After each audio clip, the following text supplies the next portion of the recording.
Scenes of devastation hurt my eye.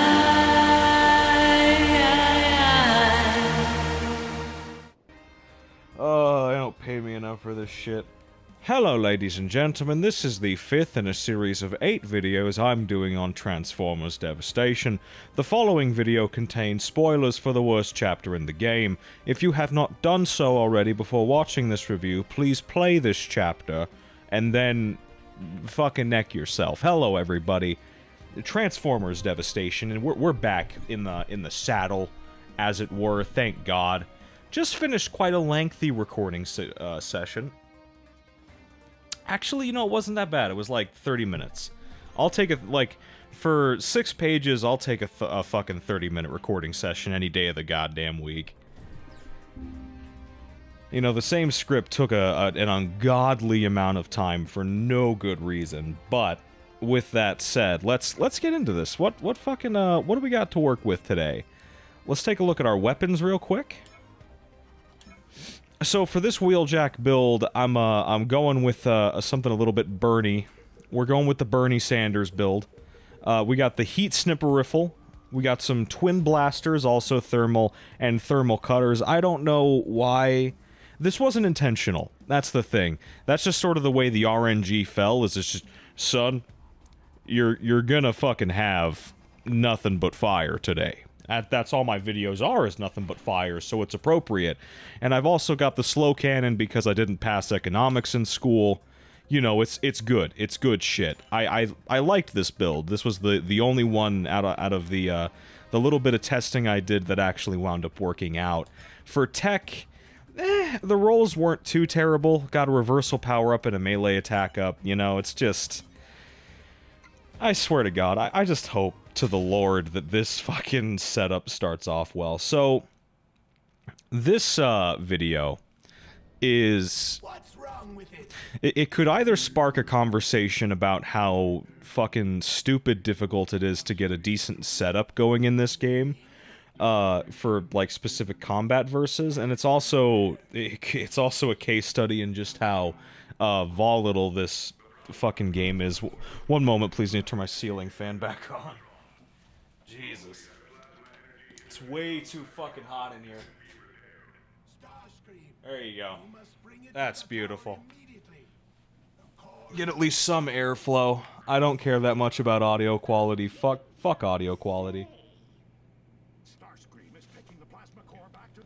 So, straight away we have a little bit of a a bit of an encounter fight, as I like to call them, because it's just a dude, comes in hot. It's the Seeker enemies. They fly in. They're big bitches. I fucking hate them. Ugh. So, let's see. What's the setup? I forget. Okay. And then... Shit. Well, there goes that setup. Now we have to improvise a little bit more.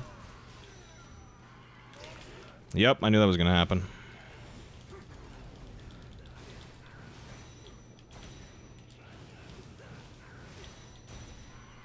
There we go. So, that fight can go a lot of different ways, as I found. So that setup was found basically by accident. Just one, like, I think it was something that I did while I was routing out this chapter, like, which I did yesterday. I don't really want to have there be too many gaps in between releases anymore, so I just went straight ahead for this one, knowing that I'd have to get fucking Wheeljack shit out of the way. And that was, like I said, found completely by accident. The only problem with it really is as you saw right there, outside my fucking accuracy, Jesus Lord.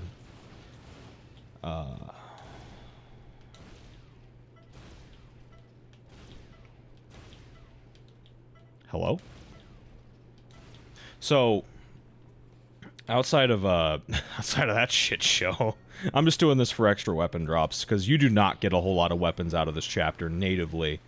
That setup is actually a hell of a lot more precise and inconsistent than it really looks. Don't be fooled by Turn this down to about there so it's not peaking anymore. Don't be fooled by the, like, the fact that that didn't result in me getting hit or I no-damaged it. That can very easily just completely come off the rails. Completely. And, like, the Seeker is really the problem. The Seeker is what you have to worry about in that encounter. And the number of times he just told me to go fuck myself were way too numerous. Because what happens is, so a lot goes into that setup. So first off, it's not that big of a deal. The first enemy you fight was in the first version of that setup was a much bigger factor in the overall, like, use of the setup that I'm willing to admit. Which is to say, like, the first Seeker that you fight, depending on how you finish him, I tried my best to finish him for the longest with light, heavy, heavy, because that would finish with a slam down, like what just happened there. And if you land on top of them with a slam down, then what you're doing is you're basically you're setting yourself up for, like, maximum speed vehicle mode. So you can set yourself up for that move, which is a kick counter, which is a kick rush combo. The enemies are actually coming down. Oh shit! Well, that's there. I'll come back to it if I remember it. But basically, what's supposed to happen there? Damn, that was fucking accidental.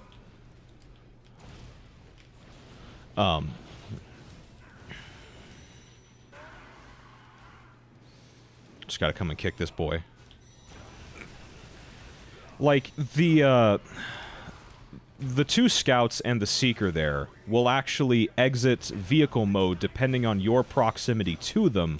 So if you get right up next to them just as they're spawning, it's like they'll spawn in, they'll fly in, and then they'll immediately leave vehicle mode. And that's good because what you want to do is sort of what I was doing there, where you hit them with the kick rush combo. And then that sets you up for, like, basically a punch follow-up, which lasts a decent amount of time, and you just carry them. You carry them into the little side of the road that sort of protrudes from that section, and that sort of serves as a wall bounce combo opportunity, so they can't get out of it so easily. They might even take yellow stun easier. You know, it's just, it's the setup can take as little time as, like, 16 seconds. I think what I just got was, like, a 28.2 or 0.02 or something like that, which isn't bad. The fact that, like, the Seeker didn't turn around and fucking kill me wasn't terrible. But, you know, it could have easily gone south, let's just say that.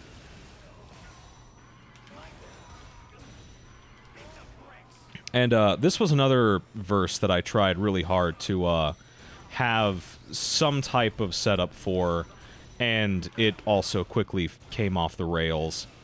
Just because it's just so fucking long, you know what I'm saying? Like, the only real portions of this fight that I actually took any time and, like, invested any real planning into was the first encounter, and then the, and then after that, I worked on, fuck, what's it called? Oh yeah, there's a dude up there. Wait, I can hit it. I can hit it. Oh, he blocked it, that bitch. Whatever. So, and this fight here. Those were the only two sections of the mission that I actually put any real amount of time into. Because, like, with so many Seekers and so many enemies just in the area, it's surprisingly easy to just, what's the word I'm looking for? Just, like, have more enemies than you're reasonably expecting in a fight. And they can all be at different positions. You can't depend on it to be consistent. And really all you're doing for this whole section anyway is just, like, setting yourself up so that... Hold on. Okay. What the fuck am I doing?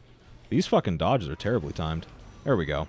Like, for these big guys, all you're doing is, like, literally baiting out a parry, launching and doing a follow-up, because the stinger follow-up will just immediately send him off the bridge.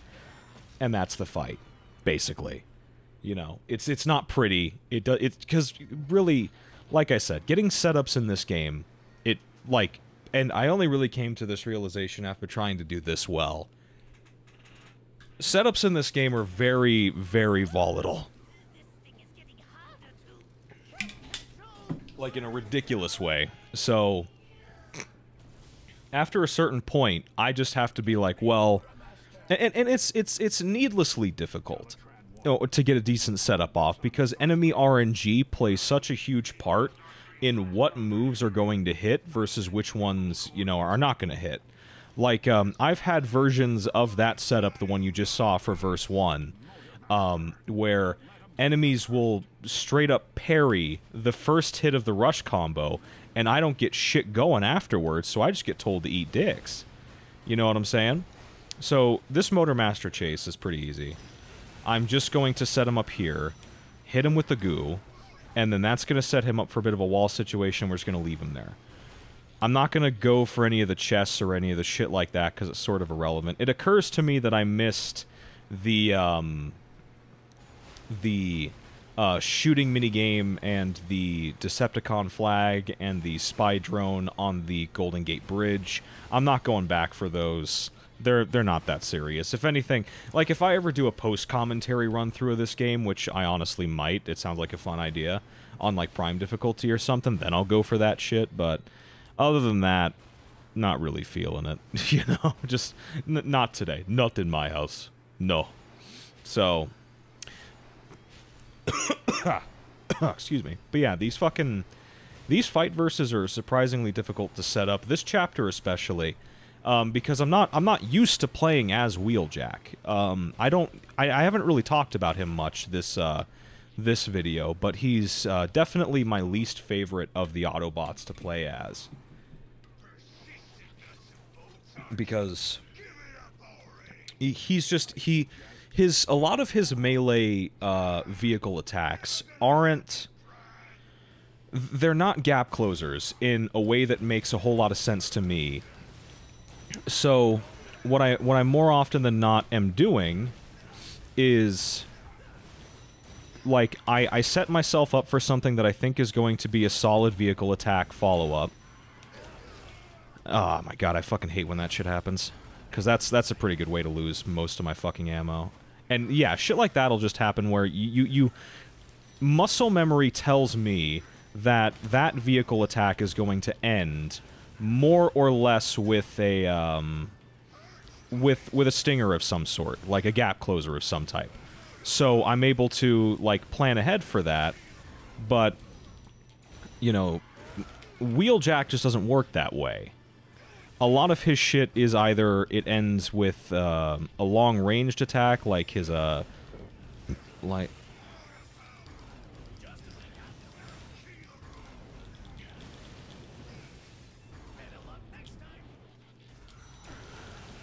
his 6-hit punch combo ends with, like, a 2-part long-ranged vehicle attack. It's just wacky, dude. I don't get it. But some player, like John Chin, had a pretty decent couple of chapters with this character. Bless his heart, you know. And you gotta start somewhere with him, so fuck it, you know, may as well. It's fucking wacky. It's frustrating. The character's weird. I'm not a fan of him. And his fucking shield is useless. I have yet to find a good use for his ability ever. I would much rather have, like, fucking... Even Grimlock. I don't use Grimlock's grab ability. I would rather have that 10-0. 100% of the time I would prefer to have that shit over Wheeljack's little shield thing. Like, it's not a decent momentum cancel ability because it takes too fucking long. It's not a good cancel option because you already have good ones. It's just, and it's not a good defensive option because dodging is just better. You can get 50-50'd with Wheeljack Shield. You know, it's like a parry in that sense. If you don't block in the correct way, you're going to get beamed. But if you just don't block in any direction, and instead you just do a fucking dodge, you're just safe in, like, in 360 degrees. It's just way better. Speaking of being covered in 360 degrees, this next fight is about to be next level lucky. Like, you thought I was close to death fighting Motormaster. If I die here, I'm not even going to be upset. I'm not even going to be offended, because this shit is... Like, if anybody's played it, you know what's about to happen here. Like, since I'm playing as Wheeljack, I have to defend Bumblebee, like, while he patches this up, basically. And these guys, like, you wouldn't think it, but look at how, like, dodge-happy most of these enemies are, where they're just gonna break out of shit and fucking Bumblebee's already got somebody on him. Your fucking teammates are not, like, good. So what I have to do, and a big reason why I have the goo weapon, is so it'll help me sort of... And like, just right there, like, fucking these enemies on this difficulty are not natively that dodge-happy. It's just something about these spawns, and maybe it's the abundance of attacks coming in from the other Autobots that are causing their random number chances for fucking dodge chances to go through the fucking roof. But even then, it's like, I've tried a setup for this fight where... Here's another setup that's probably going to go wrong. Try for the uppercut. Oh, hey, it worked. So now it's more an issue of whether or not I can keep this going. Because what these guys do is they basically just fucking... They shoot at Bumblebee from long range, and they deal a lot of damage in a very short amount of time. It's really ridiculous, actually. This, this is one of those chapters where you can sour yourself on this game pretty heavily, which is a bit of a shame. But, you know, it's just, hey, gimmick sequences, dude. They don't really work that well for a pretty serious reason. Oh, yeah, these guys. Fuck it. I'm just gonna... Even if it's the bomb thrower, yep. So another thing about Wheeljack that's a little interesting is that his ultimate takes two different forms, and it seems to trade off with every use. So the first one that you saw me use on the bridge was a... Oh shit, these are the bombshells. Fuck. I forgot about these. Oh fuck, don't die. Obviously don't fucking die.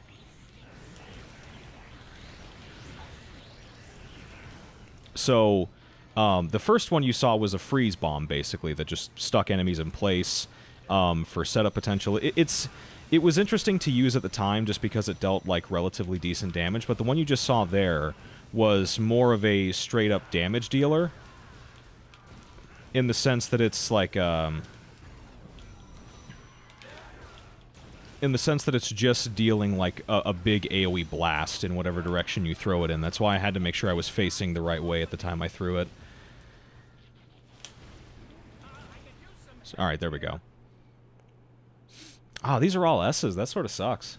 I wasn't expecting a double S here, because I didn't parry anything, and I didn't really do that many reversals, but still. So... Alright, here we are at the end of the chapter already. This is, I actually like the way this chapter is paced, believe it or not, because it's, when you think about it, it's just one long fight at the beginning, with the bridge. But after the bridge, it's like a quick car chase fight that doesn't take that long if you know where you're going. And then it's just a series of just, like, rapid succession fights, basically, without a whole lot of time in between. So what I'm going to do is I'm going to start this off, I think, by freezing him. Oh, it's the bomb again. So it is random. Okay. I'd only ever seen it go, like, back and forth.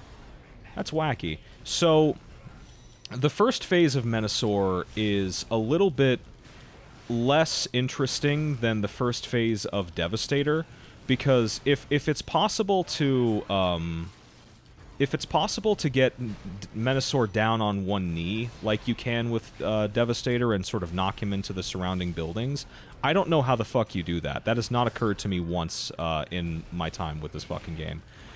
But as soon as he hits his second phase, he has a move where he spawns a bunch of orbs, and they're just always around, and you can use them for a lot of free focus time, because they're not that dangerous. So as long as they're around you, you can, like, just take a wild guess of as to when you're going to exit focus, press dodge again, you'll be on top of the active hitbox of the orb, it'll trigger focus time again. It's really overpowered. Hopefully I get it here. But it looks like right now he's just going to go for that, which isn't a big deal. Oh, and he also has that move, which is interesting. It's really fucking wonky. And he also does this. So second phase Menasor is actually pretty cool. And that's the move I'm talking about. So what I'm going to try to do here is I'm going to try to position myself is that a shit ton of the orbs are just going to be on top of me.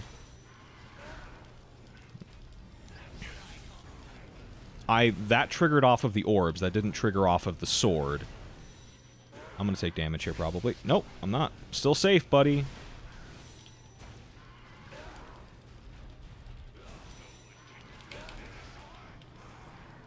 So, yeah, that attack takes place in 2 phases.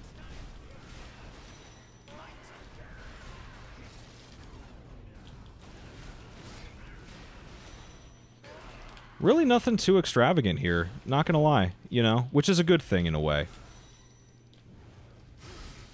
Because these fights can go really wrong really fast. I basically have like 3 mistakes I can make for the Menasor fight. And he is really liking this fucking move. Hell if I know why, it's not really doing much for him. So it doesn't look like I'm gonna get a chance to do the, Oh, he's just standing still. Alright, thanks, bud. So, that's the chapter. Boom. That's it. That's... Oh, this fucking cutscene is great. He's just screaming. Oh my god, it's so good. And he just chucks it.